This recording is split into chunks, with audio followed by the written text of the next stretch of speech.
All right, this is the Coast to Coast Combat Hour live with Phoenix Carnevale, who you probably know from Access TV fights, UFC Unfiltered, The Daily Burn, Fighting Shape podcast, and now Karate Combat. Thank you so much for joining us. Thanks for having me. Let's just start how with everything you're already doing. How did you get involved with Karate Combat? Through a mutual friend, they were looking for commentators and people to be involved with this brand new organization and league. And my name had come up, and they had also spoken to Boss Rutan. And Boss and I have been really wanting to work together for a while now. So we had dinner, and they pretty much explained to me what they were doing, and I was really interested. Uh, yes, everybody knows me from MMA, but I love martial arts. I don't love just MMA. I Yeah. love all martial arts. So I was really interested. I had worked with judo organizations. My first martial arts that I ever studied was karate. So I was like, all right, tell me what you guys are trying to do.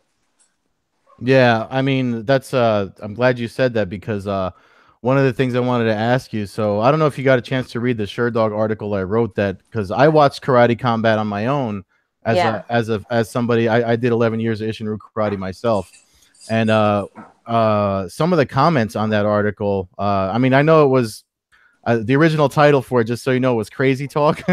Yeah. The rules for McGregor and Mayweather, but the rules said, in my opinion, I think would work. It'd be fair for both of them, given their backgrounds. But a lot of the comments that I got, especially when you mentioned karate to folks that are hardcore MMA fans, it's kind of like, oh, really, karate? Come on! And I always find myself having to defend karate. I don't know. Is that something that you've come across when you started doing this? So much. So much. Because the stigma for karate goes back to a lot of the 80s stuff, which we found was obsolete. But that was a style back then. When MMA or when karate is adapted for different types of striking and distances, it can be extremely useful. People forget like a punch is a punch and a kick is a kick. And some of the greatest fighters we know use traditional, quote unquote, traditional martial arts techniques. And that's what makes it totally exciting. So I think the problem is that karate has become so associated with point fighting that we haven't really seen full contact karate, even though we're seeing it all the time in MMA. We just don't realize we are. When we look at certain fighters, I mean, a lot of the stuff that you see Conor McGregor, who everybody, well, most people love, is karate stuff, Yeah. karate stances, distancing movement, the reverse punch. So I think that once the education of what is possible with karate, like I recently took a seminar with Shinzo Machida, and Mm, I was like, oh, look, this is ridiculously good striking and distancing and kicking and power, and not just a flicky kick that most people associate with the chambering a karate kick. yeah. It's just, I think we need to re-educate the public on its possibilities. Oh yeah, I agree with you 100%. It's funny that you're mentioning the kicking specifically. One of the guys at the academy I trained with in Jersey, he's an amateur fighter, and he's just looking at new ways to kick. And I'm showing him the front snap kick from Ishinru karate, and to him, it's like he was surprised at the power and everything. And Yeah, then this past weekend at the UFC in Atlantic City, I can't pronounce his last name, CR. He KO'd that guy with a body kick, which was that yeah, yeah, so a lot of people, and then the other thing too, like you said, the things you see in MMA, that when guys like Lyoto Machida and Stephen Wonderboy Thompson come out, they talk about how unique their style is, but it's based off of karate. So I think something like Karate Combat is definitely a good way to show folks more folks like that, and the fighters especially. When the rule set, you did a really good job at the on the Genesis broadcast of breaking it down for because that was the first time they aired it. If you don't mind, just off the top of your head, I mean, it's takedowns. There's no hooking punches. What am I missing? I believe that the hooking punches thing is changing, or it has already changed, Mm, because when they first told Boss and I that, Boss and I were like kickboxers by trade, we're like, what? yeah, Huh? And it's I feel like even the fighters in the beginning, they were coming into issues with the referees because they would say no hooks, no hooks. And they're like, but it's right there. But it's right there. So I think that's changed. Oh, good. What's cool is you will actually see ridge hands and things like that. So, there's opportunities, like if you have ever done point fighting, it's just such an easy way to slip in there. So you'll see ridge hands. The low kicks they're working on too. Right now, it's a low kick below the knee, which Boston is like, that's way more dangerous. Yeah. Because you can, break your shin and things like that. So we want to incorporate the low kicks to the thigh. But think of everything that you would see in Glory, because you're not really seeing elbows and knees. The clinch you can only do for a couple seconds, but you have to strike. But you are allowed takedowns. So if people are familiar with Sanda, it's really similar to that, except with the karate style. Once a person is taken down, there's no submissions, but you can punch for a certain amount of time. There's no actual like ground and pound, but you can strike an opponent when they're on the ground. So if you think about like the traditional reverse punch in karate, like that's a completely legal move. And most of it's the action is being dictated by the referee, so they have to continue to move. So I think it's very, very exciting. Oh yeah, it is. But as far as like with the modification or the rule set, I mean, being kind of new for this type of full contact karate, one fight in particular that I wanted to ask you about, because it looked like from the Genesis event, Rafael Agaev and Dionisio Gustavo, I think it was, that there was times when Agaev, who had crazy nasty throws, by the way, but when he got the takedown, it looked like there was confusion by both guys as to what types of. I think he got reprimanded for throwing a kick after he threw Dionisio. Yeah. Well, you cannot kick on the ground. The only thing that's legal once you're on the ground is the punching. That's it. So I think that was a little bit of confusion there, and I believe because it was so brand new that nobody was really clear on what they were allowed to do.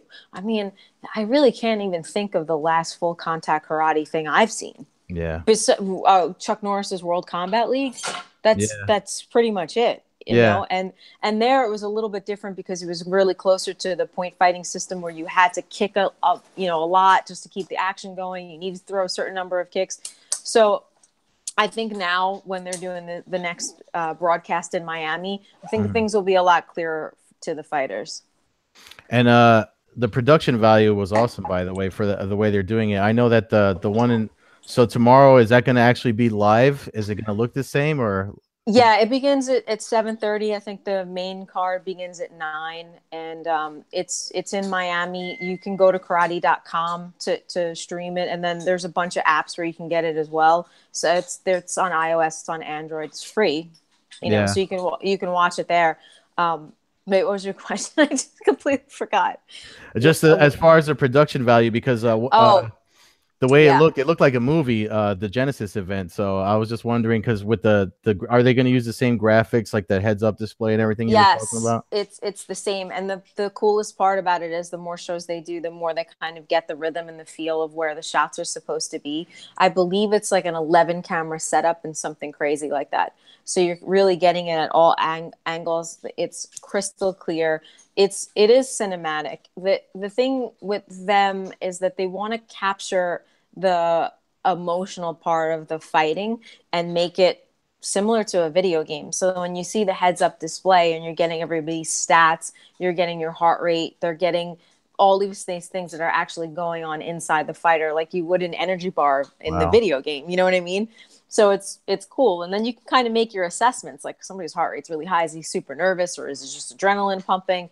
So the cinematic feel is pretty much to make you feel like you're inside of that movie, you know, and they can get like a close up of a guy as he's looking at the other guy, like what's going on in his eyes, if he needs a sweat, you know, off the top of his head. It's very, it's very dramatic. Yeah. I was going to say it's Mortal Kombat-esque, the way that the way that I looked at it when I was watching. I actually watched it. Sure. I watched it again last night because I knew we were going to be talking. So the thing about they're measuring their heart rate. I don't know if you know this actually, because I know it's more kind of like a technical thing with the production stuff. But like, how are they getting that little life bar sort of on the bottom? Like, how are they getting that while the fight is happening? Because these guys are shirtless. I'm like, how are you monitoring this? I believe that there's a strip, a power strip inside the glove around the wrist area to get your pulse rate. Oh, wow. Now, obviously, we know that the thing around the breast strap is more accurate because it's closer to the heart, but I think it goes by bioimpedance. So it's getting it through your heart rate, and it's actually even able to tell the speed of your punches. There's a Oh wow. lot of new amazing tech out right now for fitness and for martial arts that it's even Everlast has like a punching thing where it can tell you the speed and the accuracy of your punches. So they're using technology. It's like the next step up for the next generation of people who are interested in tech and martial arts and, very iRobot, but it's really trying to merge the ideas of understanding what goes on in the human body as you are actually in combat, which I thought was pretty awesome. Yeah, that is pretty awesome. I'm just surprised that it's crazy how they can make something so small that it's not going to affect what's happening during the Yeah. fight. Yeah, That's I think it's like a strip. It's like it just kind of sticks to the wrist, or the thing might actually be on inside the glove. I haven't seen karate combats, but I know the Everlast one is literally like a little piece of tape, like a oh thick wow. piece of tape. Yeah. Wow, that's amazing. And that was one thing too. I remember sparring with those. Those are like the Shuto Japan gloves that they wear during the event too. Which Yeah. I don't know. I mean, in your opinion, do you think that? I mean, I know with the power that these guys pack, um, how much of a difference do you think it makes when they land a solid punch as far as like protecting? I mean, obviously their hands are protected, but when I used to wear them, I used to think because I'm not a mean person. I used to think, Yeah. oh, I hope it doesn't hurt the other person that much either. I think the padding around the knuckle area is really, really thick. Hmm. So it's really more to avoid getting cut. Yeah. You know what I mean? Like as far as like a bare knuckle situation, and to protect their hands so they could keep going and not break their hands. I haven't seen the gloves up close yet. Boss Hmm. has, and he loves them. So I pretty much trust his opinion. But yeah, Yeah. and the whole thing about karate, like you remember, like the whole being in a traditional stance and learning the breath and the ki with the punches is because it really is about really executing power, Yeah, you and know? speaking about I mean, when I was looking at the roster, there's obviously various styles of karate competitors in karate combat. Yeah. I kind of and I noticed it in the Genesis event. There seemed to be a lot of guys from Shotokan. Is that a fair assessment? Did you notice the stance, like the differences in I yeah, did. I did. yeah. And I don't know if it's that Shotokan really spread more when karate first came to the States. I know that like Shotokan is really, really popular in America. I'm not really sure about other, countries and which karate becomes the most popular or the most prevalent, which is definitely a good question. It's something I want to look into. I just found like Shotokan seemed to be the most um, tournament friendly style, Mm, yeah. right? So like people who are used to the karate circuits and the karate tournaments and who go on to be professional fighters seem to kind of follow that rule set or that discipline. Yeah. So I mean, obviously you mentioned Boss a few times. What's it like working with him?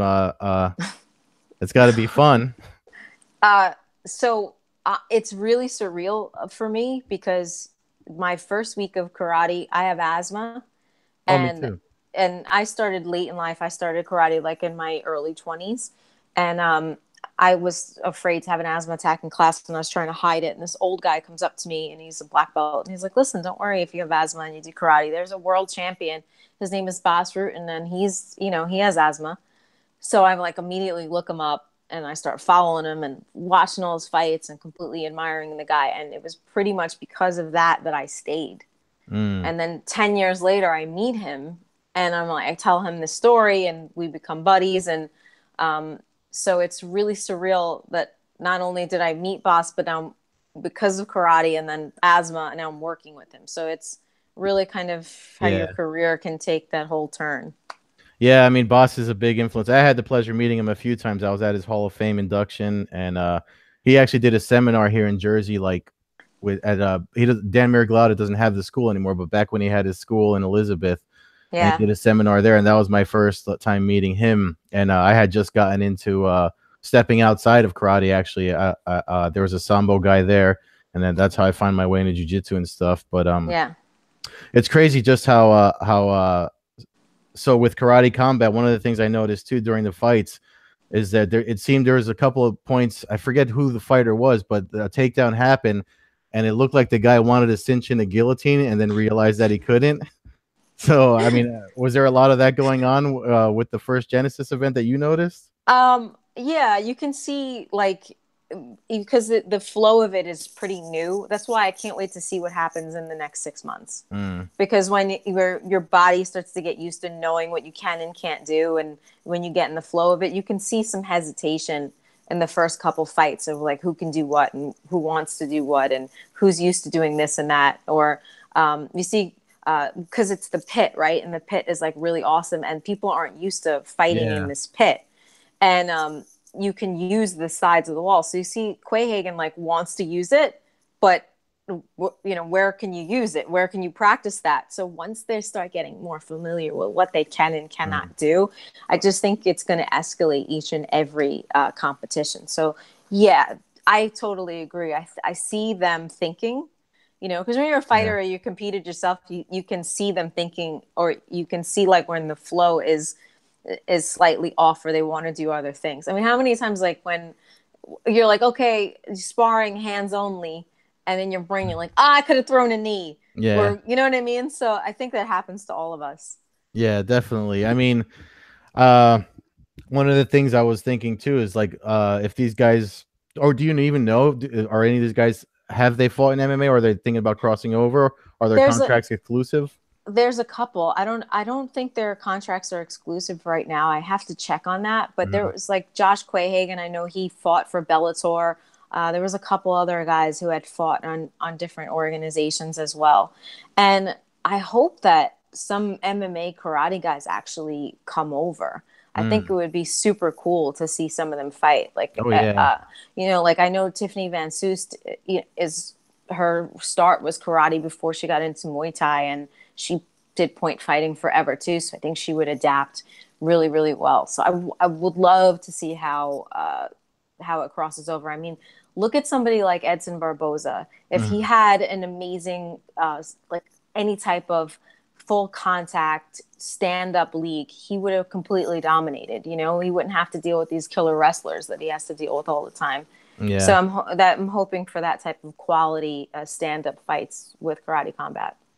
Yeah. Are you gonna go? Are you gonna be in Miami for tomorrow or no? No, I'm contracted with the LFA this week, so I won't Oh, be I won't be there, but hopefully I'll be at some of their other shows. I'm looking forward to, because their whole thing is these exotic locations, because they want it to look like yeah. a video game, and every video game starts with like choose where you want to fight, right? Yeah. So it's sort of like that. Yeah. So and tourism boards actually love this too, because you're going to see all these crazy locations on the app. When you go to the app, you'll look at some maybe Okinawa, Japan, or the Parthenon in Greece. Like it could be these crazy places to throw fights. Yeah. So I'm looking forward to it. I'm hoping for any type of Japanese situation. I want to be in on Yeah. that one. They should I mean, you know what? I feel like if they should probably try to pitch to like Capcom or one of these video game companies to sponsor an event, because obviously I mean the fan culture is definitely interested in combats, but there's fighting games, there's a UFC game. Yeah, I just mentioned the Capcom because everybody knows about Street Fighter. Angela Hill does the cosplay.